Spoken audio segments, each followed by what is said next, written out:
उत्तर प्रदेश में old pension scheme भी लागू हो जाती तो वर्तमान और भविष्य दोनों सही हो जाता है और हमको लगता है कि इससे ज़्यादा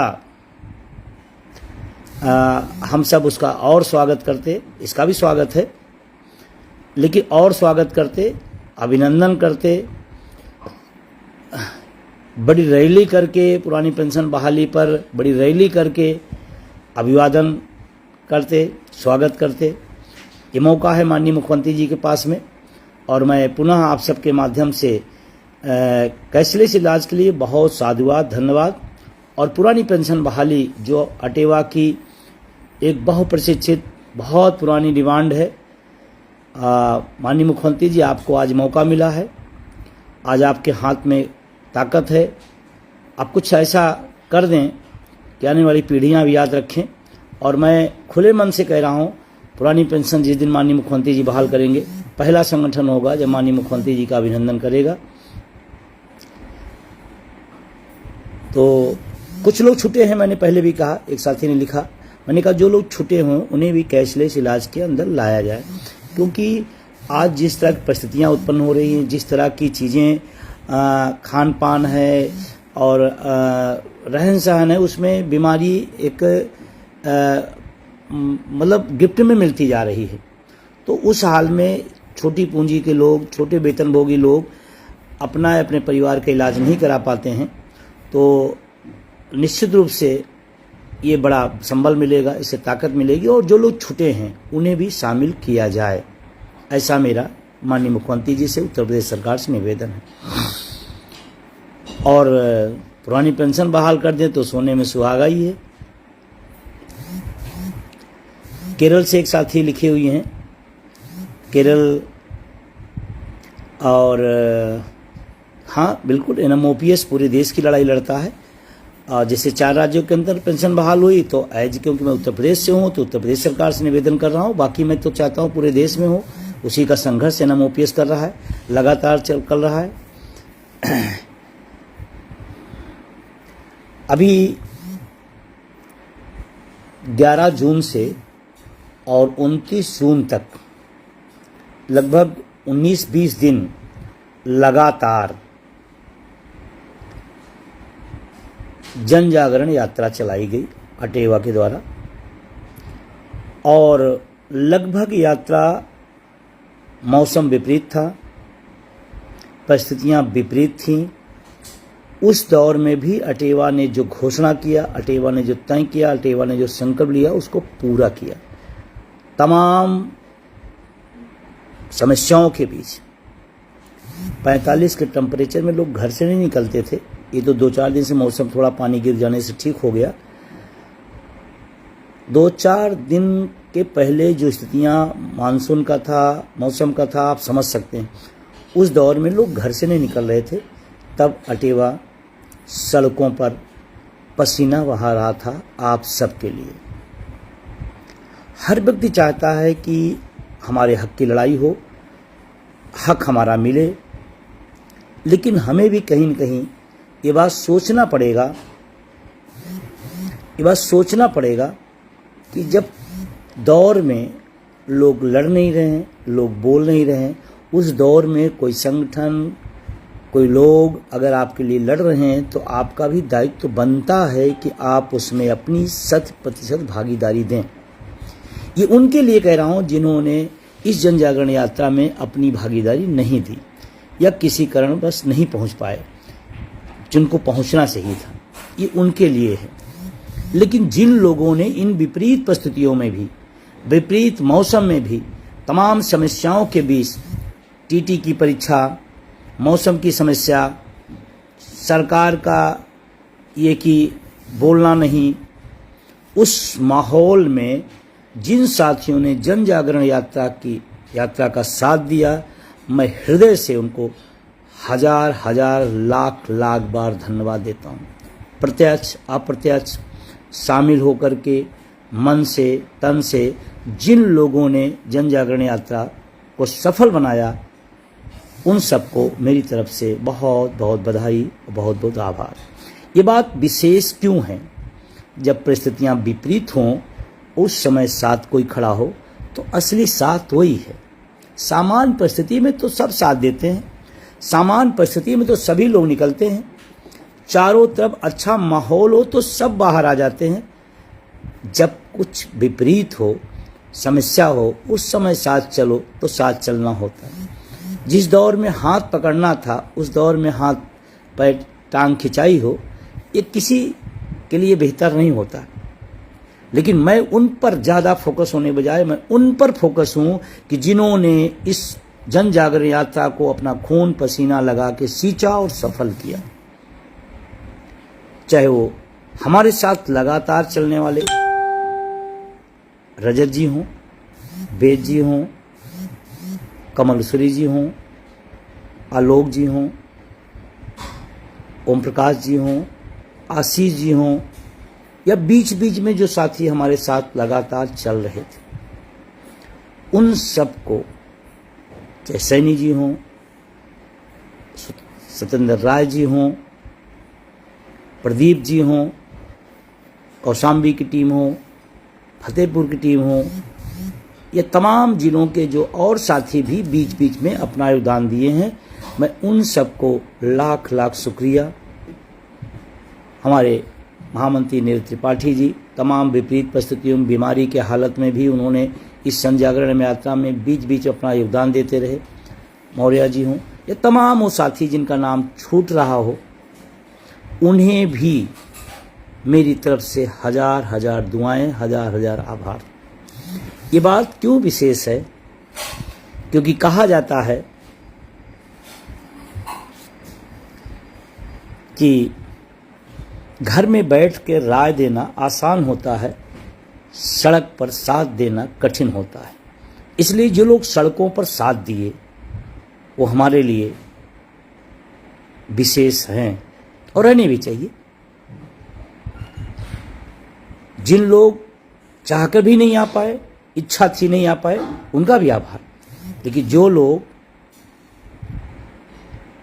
नहीं आए, नहीं शामिल हुए, उनको सोचना चाहिए एक बार कि संगठन जब अंधेरा छाया हुआ है, सड़कों पर सन्नाटा है, उस दौर में सुबह 8 बजे से लेकर रात 11-12 बजे तक कोई आपके लिए आवाज़ लगा रहा है, कोई दस्तक दे रहा है, कोई आपके हक की आवाज़ को गुनगुना रहा है, बुलंदी से बोल रहा है, तो आपका भी दायित्व तो बनता है कि आप उसके भागीदार हों।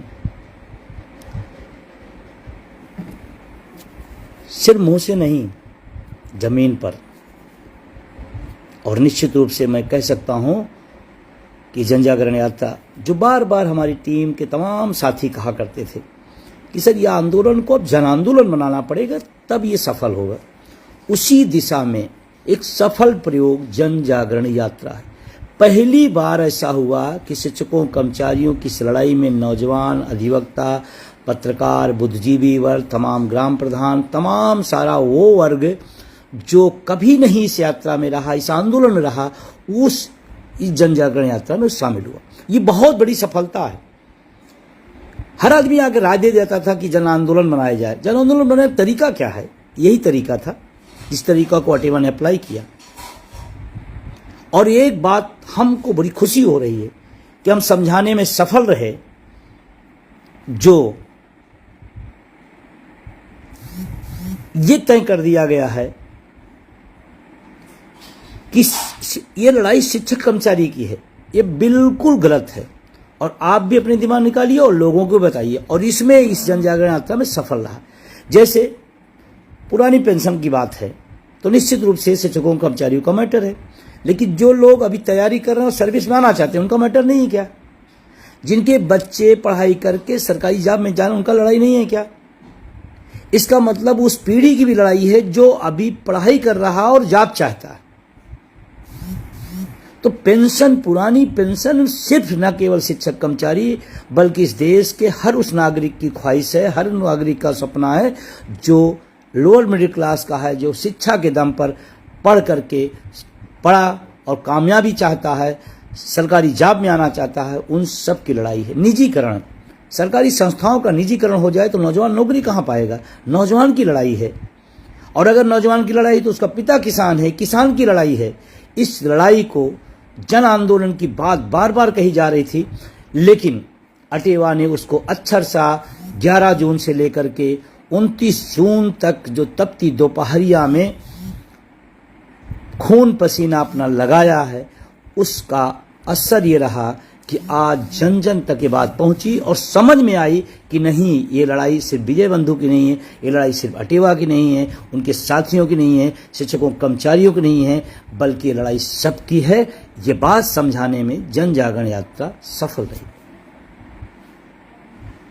जौनपुर के साथी हमारे बड़ी संख्या में, चंदन जी और तमाम सारे हमारे साथी लगातार आए। ये बात याद रखना, जब संघर्ष का दौर होगा, घरों में बैठ के विचार और राय देने से कुछ नहीं होगा। उसको तो करोड़ों लोग देखते रहते हैं रोज। हर आदमी कह रहा है कि ये तो गड़बड़ हो गया, गड़बड़ हो गया, समस्या आ गई। समाधान क्या है? अगर आप समाधान की हिस्सा नहीं हैं तो फिर आप किसी काम के नहीं। और ये समाधान की यात्रा थी, ये जन जागरण यात्रा समाधान दिया कि नहीं, तमाम परिस्थितियों के बाद सड़क पर संघर्ष किया जाता और करना चाहिए। परिस्थितियां कैसी भी हों, लेकिन अपनी आवाज़ नहीं छोड़ना चाहिए, अपनी आवाज़ लगाते रहना चाहिए। एक छोटी सी कहानी है, उसके माध्यम से। एक बार बादलों ने हड़ताल कर दी कि अब पानी हम नहीं गिराएंगे, और ये तय हो गया और ये फैसला हो गया। जब ये बात किसानों को समझ में आई, सुनने में आई, तो किसानों ने भी अपना अपना हल रख दिया। बादल लोग अपना देख रहे थे, तो एक किसान अपने खेत की जुताई कर रहा था। तो उनको आश्चर्य हुआ कि जब मेरी घोषणा हो गई पानी नहीं बरसेगा तो फिर खेत की जुताई मूर्ख ही करेगा, बाकी लोग तो बंद कर दिए, एक ही किसान क्यों खेत की जुताई कर रहा है? तो बादलों ने उत्सुकता हुई कि उनसे पूछा जाए। तो बादल लोग गए किसान के पास कि भाई आपको घोषणा हो गई कि बादल अब पानी नहीं गिराएंगे, और जब पानी नहीं गिरे तो खेती नहीं होगी, तो आप फिर भी खेत की जुताई क्यों कर रहे हैं? तो किसान का उत्तर सुनिएगा। किसान ने कहा, हमारा काम हल चलाना है, हम हल चलाएंगे। अगर हमने हल चलाना बंद कर दिया तो हम हल चलाना भूल न जाएं, और उसके बाद जब भी बरसेगा तो हम औरों से आगे रहेंगे, कम से कम हमारा खेत जुता रहेगा, हम अगली प्रक्रिया में बढ़ जाएंगे। तो बादलों ने सोचा कि उसका उत्तर तो बहुत सही है कि हमने बरसना छोड़ दिया तो हम भी ना भूल जाएं, और बारिश शुरू हो गई। तो जब तक किसान अपने खेतों की तरफ दौड़ते तब तक उसका काम पूरा हो चुका था। जब विपरीत परिस्थितियां हों तब भी अपने हक की आवाज़ को लगाते रहना, आवाज़ लगाते रहना चाहिए, मौन नहीं, आवाज़ लगाओ। मौन से काम नहीं चलेगा। और आप सबसे मेरा निवेदन है, अगर आपको लगता है पुरानी पेंशन आपका मैटर है और आपको लगता है मुद्दा मेरा है, ये मुद्दा और बैनर दो ही चीज़ याद रखना। कौन आया, कौन गया, कौन छोड़ दिया, कौन गुटबाजी कर रहा, उससे कोई लेना देना कुछ नहीं होगा। आप बुद्धिमान आदमी हो, आप अपनी बात समझो। लड़ाई आपकी है, अटेवा का बैनर है, उसके साथ हो बस, इसके अलावा कुछ नहीं। तो मैं पुनः निवेदन करते हुए कि आप जमीन पर अपनी भूमिका उतारिए। आप जिले के, आप ब्लॉक के पदाधिकारी हैं तो आपको ब्लॉक कैसे मजबूत हो इस पर आपका ध्यान जाना चाहिए। आप जिले में हैं तो जिला कैसे, और जब तक आप नहीं चलेंगे कोई नहीं चलेगा। तो जिला मजबूत करना है तो आपकी जिम्मेदारी है, मंडल मजबूत करना है तो मंडल की जिम्मेदारी है, प्रदेश मजबूत करना, देश मजबूत करना, तो जिन पदों पर जो लोग हैं उनकी जिम्मेदारी, नैतिक जिम्मेदारी है। रोज रोज बताया नहीं जाता है किसको क्या करना है। आपको अगर पद मिला है तो आपकी जिस लेवल का पद है उस लेवल पर आपको काम करना है। और ध्यान रखना, पद तो कोई भी ले सकता है, लेकिन इज्जत सम्मान काम से मिलता है। बहुत सारे लोग पद लेके बैठे हुए हैं, आने वाले समय में उन पर भी तमाम काम होंगे। जहाँ जरूरत पड़ेगी पुनर्गठन का, पुनर्गठन होगा। जहाँ जरूरत पड़ेगी पुनः संगठन को तो दुरुस्त करने का वो भी होगा। इसमें कुछ नाखुशी होगी, कुछ नाराज़गी होगी, कुछ जो लोग स्थिर रूप से बैठ गए हैं, काम कुछ नहीं कर रहे हैं, आने वाले समय में उन्हें चेतावनी के बाद मुक्त कर दिया जाएगा। इसलिए बैठे हैं कि बिल्ला लगा के हम घूमें, उससे काम नहीं चलेगा। नहीं कर पा रहे हैं जिम्मेदारी पदाधिकारी के, तो सामान्य सदस्य के रूप में जो आप कर सकते हैं वो करिए। ये सब फेरबदल होंगे, क्योंकि संगठन लाखों लोगों को उम्मीदें हैं। किसी दो चार के लिए उस संगठन के लाखों लोगों की उम्मीदों को नहीं छोड़ा जा सकता, न छोड़ना चाहिए। तो मैं निवेदन कर रहा हूँ कि जो पदाधिकारी अपनी नैतिक जिम्मेदारी समझें और अब जमीन पर काम करें, अन्यथा अपना सदस्य के रूप में अपनी जो भूमिका तनेंगे, जिम्मेदारी किसी और को। ये सलाह भी है और आगे का मैप भी है। तो मेरा पुनः आप सबसे निवेदन है कि जिस दौर में सबसे ज़्यादा ज़रूरत है आपको अपनी पदी जिम्मेदारी निभाने की, तो आप निभाएं, और संगठन से बड़ा कोई नहीं। इस बात को जितने भी साथी हैं हमेशा जाना, संगठन निर्णय संगठन का है और संगठन के साथ चलना है, सकारात्मक होकर चलना है। जिस लड़ाई को हम लोगों ने दो चार लोगों से शुरू किया, लाखों लोगों को उम्मीदें हैं, तो दो चार के लिए उम्मीदों को छोड़ा नहीं जा सकता, तोड़ा नहीं जा सकता। जन जागरण यात्रा के साथ की बात आपसे हुई। उस बीच में कुछ हमारे आलोचक लोग कह रहे थे कि एमएलसी का चुनाव है, लड़ रहे हैं, इसमें कौन सी बात है? विजय बंधु अकेले थोड़ा लड़ रहे हैं, लेकिन विजय बंधु से आपत्ति क्यों? जो वर्तमान बैठा हुआ उस पर एक लाइन नहीं लिख पाने वाले लोग विजय बंधु ने पसीना बहा करके अपनी उपस्थिति दर्ज कराई है। किसी पार्टी के लेबल से नहीं आए, किसी के रहमो करम पर नहीं हैं। 14 सालों से खून पसीना लगाया हूँ शिक्षकों, कर्मचारियों, नौजवानों के लिए, और इसलिए मैं लखनऊ स्नातक क्षेत्र से उम्मीदवार हूँ। स्नातक लखनऊ खंड क्षेत्र से जिनको तकलीफ हो, पीड़ा हो, वो खुद मैदान में आ जाएं। और आलोचना घर बैठकर बेहतर है कि आप पेंशन बहाल करा दीजिए, सब आपकी जय जयकार करेंगे। क्यों अटेवा, क्यों विजय बंधु के पीछे पड़े रहते हैं? और ठीक है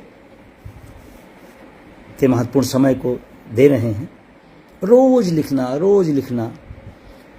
और मेरी समझ नहीं आता, बुद्धिजीवी समाज है, जिसने आपकी पेंशन की लड़ाई न लड़े वो स्नातक एमएलसी हो तो ठीक है। आपके टीटी में कुछ बोला नहीं है वो है तो ठीक है। आपके किसी विषय से उसका कोई लेना देना नहीं वो है तो ठीक है। ये कौन सी बुद्धिजीविता है? लड़ने वाले लोग, संघर्ष करने वाले लोग सदनों में जाने चाहिए, नहीं तो क्या होगा? लड़ने वाला हताश होगा और न लड़ने वाला ये कसम खाएगा बिना लड़े, बिना किसी की कुछ किए ही जीत जाया जाता है। तो करने की जरूरत क्या है? ये तो सवाल इस चुनाव का ये है कि क्या शिक्षक, कर्मचारी, नौजवान अपने हकों के लिए गोलबंद है या नहीं है। ये विजय बंधु अकेले की लड़ाई नहीं है। मैं बहुत क्लियर कहता हूँ, ये हार और जीत उस बुद्धिजीवी समाज की होगी जो अपने को सबसे ज़्यादा दुनिया का बुद्धिजीवी कहता है, जो कहता है कि मैं सबसे ज़्यादा पढ़ा लिखा हूँ। वो तय करेगा ये लखनऊ सीट कि क्या बुद्धिजीवी वक्त अपने मुद्दे के साथ खड़ा है या उसको भी जाति, धर्म, पार्टी याद आती है। ये हक की लड़ाई का दौर है, ये हक के साथ खड़े होने का दौर है, ये अपने मुद्दे के साथ डटने का समय है, ये मैसेज देने का समय है कि नहीं, हमारे मुद्दे पर अगर हमारी सुनवाई नहीं होगी सड़क पर तो सदन में घुस करके सुनाने की भी तैयारी है।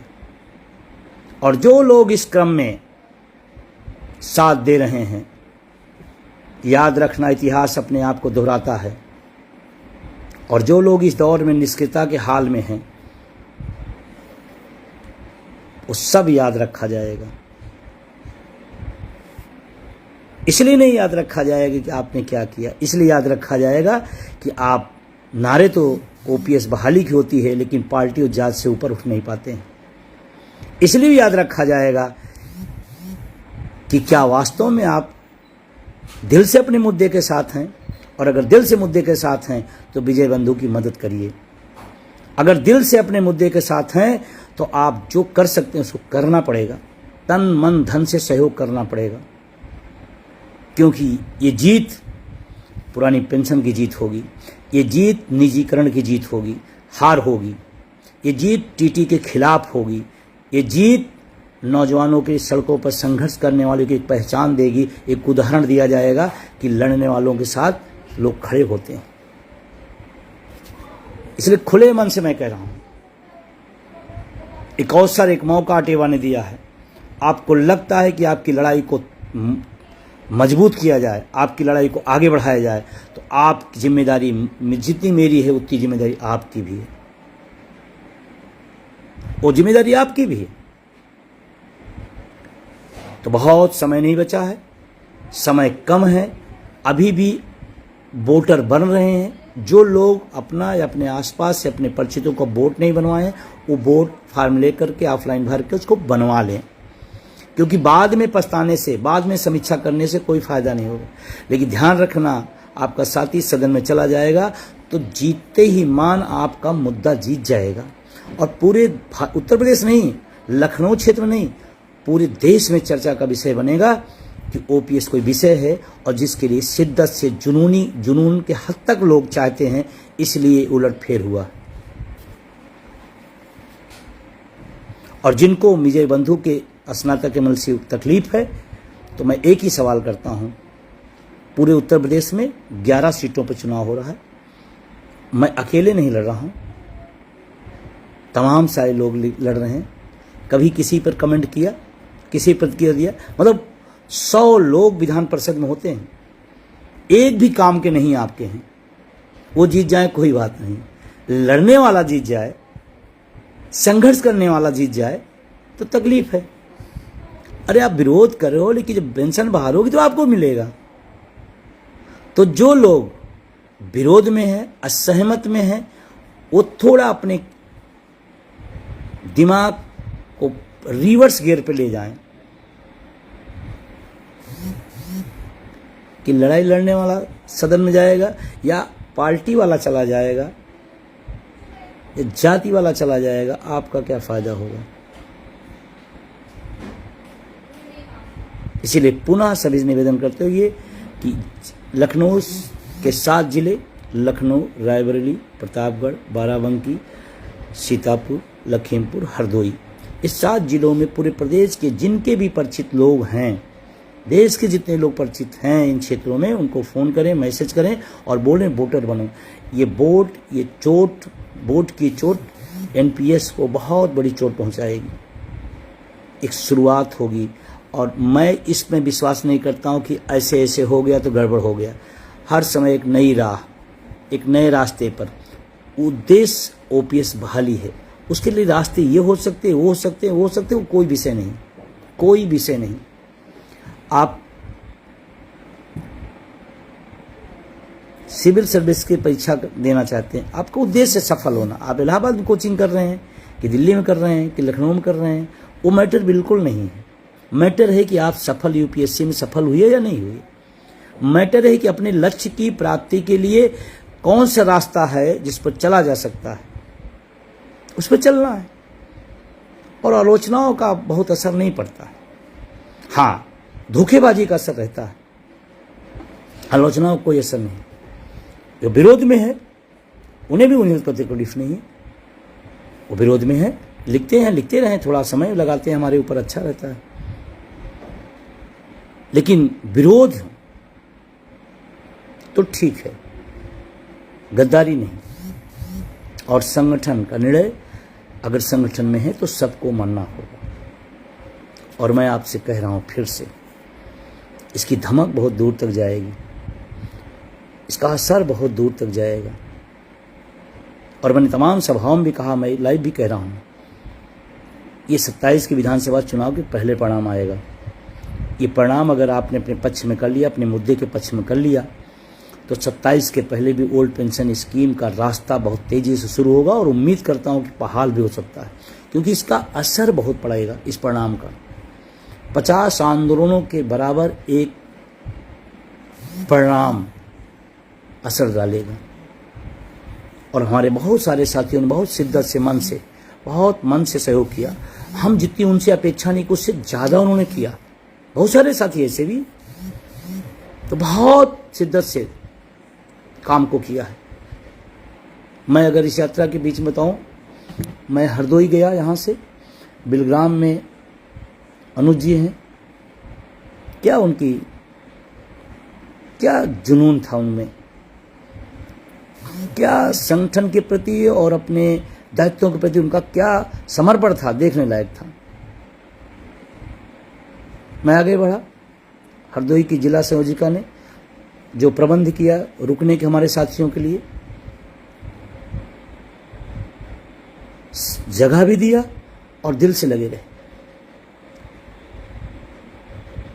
सीतापुर अवनीश जी लाजवाब, पूरी टीम शानदार, गजब का। रायबरेली प्रबंधक जी मिले, उन्होंने कहा कि बहुत अच्छा निर्णय आपने किया, क्योंकि दो लोग जो लड़ रहे हैं वो पूंजीवादी लोग हैं और उनका किसी संघर्ष से, जनवादी संघर्ष कोई लेना देना नहीं, मेरे वाक नहीं उनके हैं। और आपके आने से ये लड़ाई बहुत ही शानदार होगी और हमारी शुभकामना है, बुजुर्ग थे, हमारी शुभकामना है कि आप जैसे लोग सदनों में जाएं। क्यों? लड़ने वाले जाएंगे तो सड़क पर भी लड़ेंगे और सदन में भी लड़ेंगे। व्यापार करने वाले जाएंगे तो चुनने के बाद फिर दिखाई नहीं पड़ेंगे। उनका भी मैं शुक्रिया अदा करता हूँ। प्रतापगढ़ में हमारी बहन पार्वती बहन, अब सोचो 10-12 लोग कंटिन्यू रहते थे, बाकी साथ में जिलों में लोग आ जाते थे, एक अच्छी संख्या हो जाती थी। उन्होंने अपने यहाँ रुकने की, खाने की व्यवस्था किया। दिल से सैल्यूट पूरी टीम को, प्रतापगढ़ की, चाहे हरदोई की टीम हो, तमाम सारे लोग। मैं आपसे कह रहा हूं कि जिनके नाम छूटे आप उससे चिंता ना करिएगा कि मैंने आपका नाम नहीं लिया, मुझे सबसे आने दे, क्योंकि समय की बाध्यता होती है, बहुत लंबा ना हो, इसलिए मैं सबका नाम तो नहीं ले सकता हूं। लेकिन तमाम ऐसे लोग, एक माँ मिल गई, सर हमारा झुका करके, बुजुर्ग थी, आंगनवाड़ी में थी, आशीर्वाद दिया उसको। कहा भाई टीवी में तो बहुत देखे रहे, पहली बार हम मिल पावत ही और तू जीत जा जरूर। कई प्रसंग ऐसे हैं, मैं लिख नहीं पाया क्योंकि मैं लिखना चाहता था। स्वास्थ्य क्योंकि आने के बाद बहुत ज़्यादा गड़बड़ रहा और मैं लिखना चाहता था क्रमबद्ध ढंग से, नहीं लिख पाया। जो लोग साथी रहे यात्रा में, यात्रा का अनुभव लिए हों, मैं उनसे भी निवेदन करूंगा कि अपने अपने अनुभव यात्रा के जरूर लिखें, क्योंकि ये रैली धरना बहुत सामान्य सी बात होती है। लगातार घर से 20-20 दिन बाहर रहना, कहाँ मिलेगा खाना, कहाँ नहीं मिलेगा, कहाँ क्या होगा, कैसे होगा, मतलब बिल्कुल दूसरा रहता असर। कासगंज के साथी हमारे बीच में 2 बार आए, डावा हो, औरैया हो, तमाम साथी अच्छे थे जो आए और जिन लोग। लेकिन मेरा एक निवेदन है कि इस जन जागरण यात्रा में जहां भी आप शामिल रहे हो, आपके जो अनुभव उसको जरूर लिखें। लास्ट बात करते हुए अपनी बात खत्म करूंगा, क्योंकि लंबा बहुत होने से दिक्कत होती है और अभी भी बहुत अच्छा स्वास्थ्य नहीं है। फिर भी अभी आगामी कार्यक्रम अटेवा ने जारी कर दिया, इस यात्रा के जस्ट आगे का प्रोग्राम, जिसमें आज 9 जुलाई है, 10 जुलाई से जन जागरण गोष्ठियाँ और सदस्यता सहयोग अभियान, और ये 15 अगस्त तक चलेगा। और 29 अगस्त को जिला मुख्यालयों पर तिरंगा यात्रा निकालने का प्लान था, वो डेट है। कुछ साथियों को थोड़ा उसमें दिक्कतें आ रही थी त्यौहार वगैरह से, तो अगर सहमति बनेगी तो आगे उसको बढ़ा दिया जाएगा, 1-2 दिन आगे पीछे कर लिया जाएगा, वो कोई बड़ी बात नहीं है। और 25 सितंबर को लखनऊ में एक विशाल रैली की तैयारी है, मैं अभी से कह रहा हूँ, अभी से जो प्रोग्राम संगठन द्वारा जारी किए हैं, अपने अपने ब्लॉक, अपने अपने जिले, अपने अपने मंडल में, अपने अपनी जगहों पर आप अपनी जिम्मेदारी, जवाबदेही तय करिए। अगर कोई सूचना आपको ग्रुप में भेजी जाती है तो इसका मतलब आप जहां भी जिम्मेदार हैं उस तक आपको मौखिक रूप से फ़ोन के माध्यम से वहां तक पहुंचाएं और प्रेरित करें।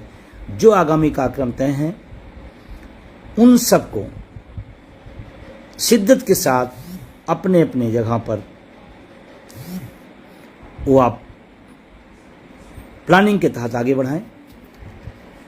अब 365 दिन संघर्ष करते हैं। जो जिले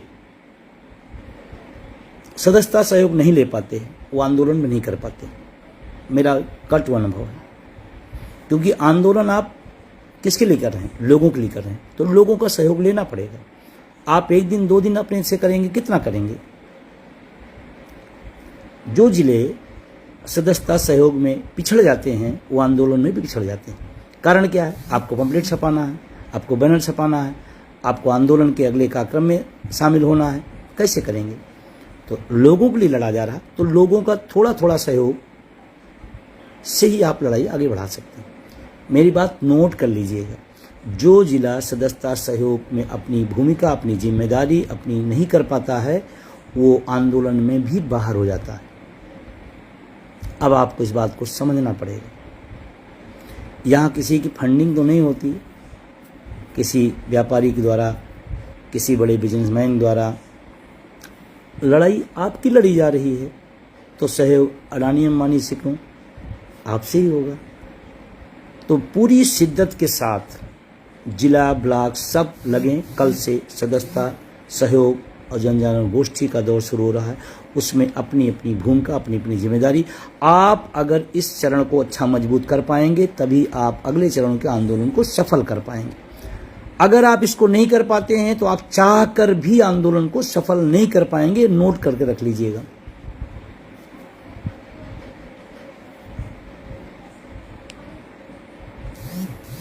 जो जिले कमजोर हैं, जो ब्लॉक कमजोर हैं, वहां विचार विमर्श और सहमति के बाद गठन, पुनर्गठन, और जो लोग काम करें उन्हें आगे लाना है। जो लोग घरों में सुस्त बैठ गए हैं और पदाधिकारी हैं उनके लिए एक परामर्श भी है, और ये आपको एक संगठन के नाते चुनौती भी है, चेतावनी भी है कि आप अपनी पदी जिम्मेदारी को निभाएं, अन्यथा आप साधारण सदस्य के रूप में काम करें। बहुत सारे लोग हैं जो काम करना चाहते हैं, वो आगे बढ़ेंगे, और यही नियम होता है। और संगठन के अनुशासन में रह करके काम भी करो, अनुशासनहीनता करके वो भी नहीं चलेगा। तो मेरा पुनः आप सबसे इस उम्मीद के साथ कि आप इस स्नातक की लड़ाई को आप अपनी लड़ाई समझेंगे और आगामी जो कार्यक्रम तय किए गए संगठन द्वारा उसको मजबूती के साथ आगे बढ़ाएंगे। कल से जो सदस्यता सहयोग अभियान, जन जागरण गोष्ठी शुरू हो रही है, स्कूल, कॉलेज, कार्यालय, जहां जहां तक आप पहुंच सके आप पहुंचें और उस काम को शिद्दत से आगे बढ़ाएं। बहुत बहुत शुक्रिया, बहुत बहुत धन्यवाद। तमाम साथी जो लगातार इसमें जुड़े उन सबको विशेष धन्यवाद। और कुछ लोग ऐसे हैं जो काम कुछ नहीं करते हैं, तो उनके लिए बेहतर है कि आप खुद कुछ करें, फिर कोई सलाह, कोई मशविरा, कोई विचार स्वागत योग्य होगा। कुछ लोग बताते हैं कि बंधु जी को ऐसे करना चाहिए था। मुझे नहीं पता ना, आपको पता है ना, आप कर डालिए। आप कर डालेंगे तो उससे देख कर सीख लिया जाएगा। दौर है सलाह नहीं साथ देने का। कुशल भाई लगातार हमारे बहुत ही सक्रिय साथी, तो बहुत बहुत शुक्रिया, आप सबका धन्यवाद। हाँ, यह ध्यान रखना है कि संघर्ष के दौर में ही पहचान होती है, और हम भी बारीकी से उस चीज़ों पर नज़र रखे हैं, और उम्मीद करता हूँ ये आंदोलन आगे बढ़ेगा। आप सब अपनी भूमिका में आएंगे और इस लड़ाई को अंजाम तक हम लोग ले चलेंगे। और ये लड़ाई, अगर इस कार्यक्रमों को आप सफल कर लिए स्नातक को अपने पक्ष में कर लिए तो 27 के पहले ओल्ड पेंशन स्कीम लागू हो जाएगी। आपको दिख रहा है नहीं दिख रहा है, मैं बता रहा हूं। अगर ये कार्यक्रम को सफल कर लिए, लखनऊ की दिल्ली जैसी रैली अगर लखनऊ में कर दिए और स्नातक के परिणाम आपके पक्ष में आएंगे तो 27 के पहले ओल्ड पेंशन स्कीम आपके हाथ में होगी। अब जिनको मेरी बातें नहीं समझ में आती हैं, मेरे आलोचक हैं, वो ही कोई उपाय निकाल के करा दें, उनकी शुक्रिया। आलोचने से नहीं काम चलेगा। जमीन पुतरिए, सड़क पुतरिए, अपने एजेंडे जारी करिए, उस पर काम करिए। और जो संगठन के हमारे साथी हैं, मैं फिर पुनः ये सामूहिक है, मैं खुली बात कह रहा हूं, पदी दायित्वों की जिम्मेदारी आपको निभाना होगा। और जब ये ऑपरेशन होगा तो आप सबसे मेरा निवेदन है कि आप चिंता न करिए कि वो कैसे थे, कौन थे, कैसे हो गया। नो, आपका मुद्दा पेंशन है, आपका बैनर अटेवा है। इससे ज़्यादा कुछ अगर याद रखते हैं तो आप अपनी बुद्धि का इस्तेमाल नहीं कर रहे हैं। तो कभी भी संगठन में जब ऊपर नीचे होता है तो चलता रहता है। और मैं देश भर के साथियों को भी निवेदन करूंगा, थोड़ी व्यस्तता मेरी ज़्यादा है, मैं अपने तमाम प्रदेश राष्ट्रीय पदाधिकारी से निवेदन करूंगा कि NMOPS को मजबूत करते रहें। थोड़ी सी व्यस्तता के बाद मैं भी उसमें जुटूंगा और जहां मेरी फिर भी ज़रूरत पड़ती है मैं उसमें रहता हूं। और NMOPS ही पुरानी पेंशन बहाली का रास्ता है। NMOPS ही पूरे देश की आशाओं का केंद्र बिंदु है। इसलिए सभी लोग अपने अपने स्तर से, अपने माध्यम से NMOPS को मजबूत करेंगे तो आंदोलन मजबूत होगा और हम लोग अपनी उम्मीदों पर सफल होंगे। कुछ लोग बीच बीच में संशोधन ला लेते हैं, कुछ लोग बताते रहते हैं कि ये हो जाएगा तो ऐसे हो जाएगा। दो लोगों से बहुत, मैं बार बार चेतावनी दे रहा हूं, दो लोगों से बहुत होशियार रहिएगा। एक तो जो सरकार की भाषा बोलते हैं और एक वो लोग जो संशोधन की बात करते हैं। एक भी आदमी इस लाइव में मेरे को लिख कर दे दे कि मैं NPS में संशोधन चाहता हूं। एक भी आदमी, जितने भी लोग जुड़े हैं, एक भी आदमी। फिर क्यों, फिर अपना ज्ञान क्यों बघेर रहे हैं? ऐसा नहीं ऐसा हो जाएगा तो ऐसा नहीं ऐसा हो जाएगा। वो भी एक सीधे परोक्ष रूप से सरकार के साथ, NPS के साथ, UPS के साथ, और एक घुमा करके। दोनों से होशियार रहना है। लड़ाई हमारी लंबी हो सकती है, बड़ी हो सकती है, लेकिन लड़ाई में न संशोधन, न सुधार, न UPS, न NPS, OPS, सिर्फ OPS। इसका कोई तोड़ नहीं, इसका कोई जोड़ नहीं है। सामाजिक सुरक्षा का मतलब OPS। इतिहास कर देना, इंतला कर देना मेरा काम है। बाकी आप पढ़े लिखे लोग हैं, बुद्धिजीवी लोग हैं, समझदार हैं। आंदोलन को कमजोर कैसे किया जाता है, कौन लोग करते हैं, कैसे करते हैं, क्या रास्ता दिखाते हैं, आप पता है। एकमात्र मार्ग है संघर्ष, एकमात्र मार्ग है NMOPS का रास्ता। उसी की मजबूती में आपका आंदोलन मजबूत होगा। बहुत बहुत शुक्रिया, धन्यवाद, शुभ रात्रि।